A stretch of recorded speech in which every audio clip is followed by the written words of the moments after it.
पे हमने जो ग्रे कवरेज का मटेरियल लगाया था उसको अब हमने अच्छे से स्कैल्प से रिमूव कर दिया है। ठीक है, उसके बाद हमने शैम्पू किया, आफ्टर कलर बाल्सम किया एंड नाउ हम हाइलाइट्स की तरफ आए हैं क्योंकि 100% ग्रे हेयर थे। सो पहले हमने कवरेज की, आपको हमने पार्ट 1 में दिखाया कि किस तरह से हमने कवरेज की, उसके रिज़ल्ट हैं आप देख सकते हैं। हमने 4 और 8 नंबर को मिला के कवरेज की है और ये ग्रे कवरेज के रिज़ल्ट से आप देख सकते हैं बड़ी ही खूबसूरत कवरेज के रिज़ल्ट आए हैं। जो लोग चाहते हैं कि उनके लाइट कलर में कवरेज हो वो इस तरह से कवरेज कर सकते हैं। चलिए जी, अब यहाँ पे देखते हैं। यहाँ पे हम अब फॉइल्स करने जा रहे हैं। सबसे पहले हम हेयर को टेंगल फ्री करेंगे और उसके बाद अगेन हम मटेरियल रेडी करें, क्योंकि जो पहले हमने आपको मटेरियल रेडी करके दिखाया है वो मटेरियल हमारा वेस्ट हो गया था। क्योंकि हमारा हुआ यूँ था, चूँकि ये लाहौर से आई हुई थी, इनकी यहाँ पे मीटिंग थी। सो इन्होंने कवरेज के बाद इन्हें अगेन जाना पड़ा अर्जेंट। सो हमारा वो वाला मटेरियल वेस्ट गया। पहले था कि अभी कर रहे हैं, बट पहले मटेरियल का हमने आपको दिखाया है। 20 वॉल यूज़ कर रहे हैं, उसके अंदर 1 स्कूप मैजिक प्लाउंडर डाल रहे हैं और उसमें हम डाल रहे हैं फ्लैक्स। अच्छे से उसको मिक्स किया। ठीक है, अब आप यहाँ पे देखिए कि हम किस तरह से जो है वो अपनी फॉइल्स कर रहे हैं। आप यहाँ पे आप देखें कि जो हमारे क्लाइंट के बिफोर हेयर हैं, यहाँ पे ऑलरेडी उनकी लिफ्टेड हेयर भी हैं। सो हमने क्या करना है, हमने एक तो सारी ट्रांसफॉर्मेशन 20 वॉल से करनी है और दूसरी चीज़ है कि हमने बेस पे इनका लिफ्ट करना है। क्योंकि अगर इसी में जस्ट हम फॉइल्स डालते और बेस कलर ना डालते तो समझ भी ना आता कि किधर हमारी फॉइल्स हैं और किधर हमारा जो है वो बेस कलर है। सो यहाँ पे हमने फॉइल्स निकाली हैं। आप देख सकते हैं, तरीकाकार आप देख लें कि हम किस तरह से फॉइल्स निकाल रहे हैं। ठीक है, यहाँ पे हमने हॉर्स शू सेक्शन को अलग किया है, एयर टू एयर पे हमने फॉइल्स अलग किए हैं, नैप एरिया से अलग किए हैं।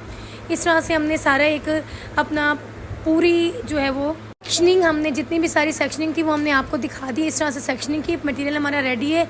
यहाँ पे हम अपनी फ़र्स्ट जो है वो फॉइल लगा रहे हैं और यहाँ पे देखिए, यहाँ पे हमने वेविंग टेक्निक की है। ठीक है, ना स्लाइस लिया है, ना हम यहाँ पे कुछ और करें, हमने वेविंग ली और उस पर हमने टीजिंग भी की है। वो इसलिए क्योंकि हम चाह रहे थे कि जो बेबी हेयर हैं वो सारे हाइड हो जाएँ। और यहाँ पर आप देखिए किस तरह मटीरियल हम लगा रहे हैं 1:2 की रेशो से, कि अगर 1 स्कूप हमारा पाउंडर है तो 2 स्कूप हमारे डेवलपर है और डेवलपर हमने सोपियोर का यूज़ किया सेंसिटिव स्कैल्प के लिए और इसको हमने अच्छे से मिक्स किया है। तमाम चीज़ें क्यों की और इसमें फ्लैक्स भी ऐड किया ताकि हमारे हेयर जो हैं वो ओके नहीं, क्योंकि विद फ्लैक्स और विदाउट फ्लैक्स में बहुत ज़्यादा फ़र्क होता है, जो कि क्लाइंट्स को तो नज़र नहीं आता। क्लाइंट को तब नज़र आता है जब उनके बाल ख़त्म हो चुके होते हैं, लेकिन टेक्निकल्स को समझ आ रही होती है, नज़र भी आ रहा होता है कि बाल किस तरह से ड्राई हो रहा है। ठीक है, तो प्लीज़ आप सबसे रिक्वेस्ट है कि अगर आप हाईलाइट्स लोलाइट्स कोई भी ट्रांसफॉर्मेशन करें तो फ्लेक्सिस को मस्ट ऐड करें। फ्लेक्स नहीं है तो बीन्स ऐड कर दें। ठीक है, बीन्स नहीं है तो आप कोशिश करें आप मास्क डाल दें उसमें, बट कुछ ना कुछ होना चाहिए ताकि प्रोडक्ट की जो है वो वर्किंग माइल्ड हो जाए और आपका काम जो है बालों की हेल्थ पे किसी भी किस्म का कोई असर ना पड़े। बट फ्लैक्स सबसे बेस्ट होता है। अब यहाँ पे हम आपको एक एक चीज़ जो है वो खोल के दिखा रहे हैं। कुछ भी हाइड नहीं किया गया आप लोगों के साथ, क्योंकि बहुत ज़्यादा क्यूरीज आ रही है कि मैम हम बिगनर्स हैं, हमें फॉइल्स लगानी सिखा दें। यहाँ पे हम फॉइल्स लगानी सिखा रहे हैं, कोई भी पोर्शन मिस मत करें।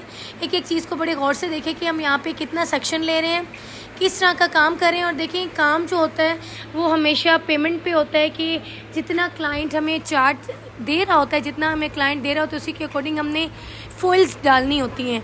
ठीक है, यहाँ पे हम कर रहे हैं, आप देख सकते हैं कि हम यहाँ पे बहुत मोटे मोटे चंक्स भी नहीं उठा रहे और बहुत छोटे छोटे बेबी लाइट्स भी नहीं जा रहे।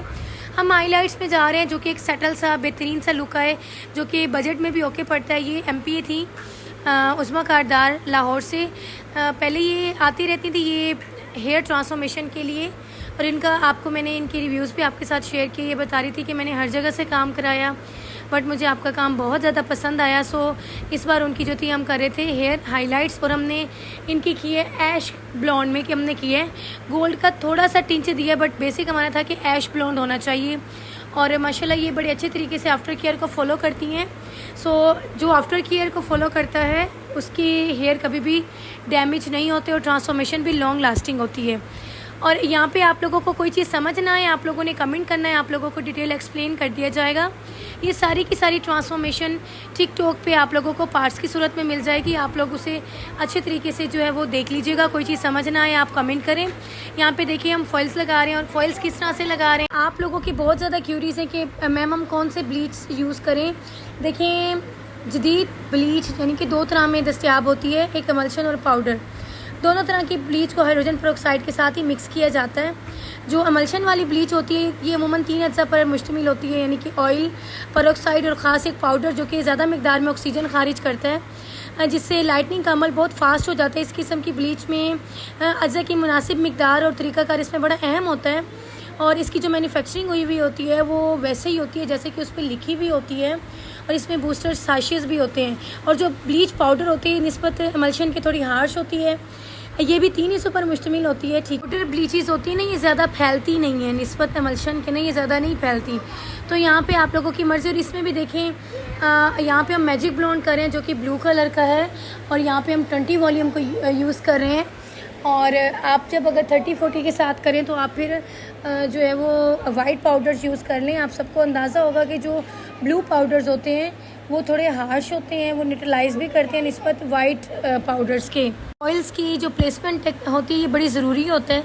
इसको हम 4 तरीक़ों पर तकसीम कर रहे होते हैं। हॉरिजॉन्टल वेव होती है, highlights, diagonal slice forward, diagonal slice backward, vertical slice, और इन सब तरीक़ों को जानना हमें ज़रूरी होता है। पहले जब हम कोई भी ट्रांसफॉर्मेशन प्लान करते हैं तो हमने देखना होता है कि बेसिकली हमारे क्लाइंट की रिक्वायरमेंट क्या है, उसे बेसिकली किस तरह की ट्रांसफॉर्मेशन चाहिए होती है, तो फिर उसी तरह से हमने अपनी फॉइल्स को जो है वो फ़िक्स करना होता है। बहुत ज़रूरी चीज़ जो मैं आप सबको बताना चाहूँगी और वो ये है कि आप जब भी अपनी बाउल रेडी करते हैं, जितना आपने काम करना होता है 5 मिनट के अंदर अंदर आप सिर्फ उतना प्रोडक्ट बनाया करें, ज़्यादा ना बनाया करें। हाइड्रोजन पेरोक्साइड जो होता है उसकी जो बोतल होती है उसको मजबूती से उसकी लिड को बंद किया करें।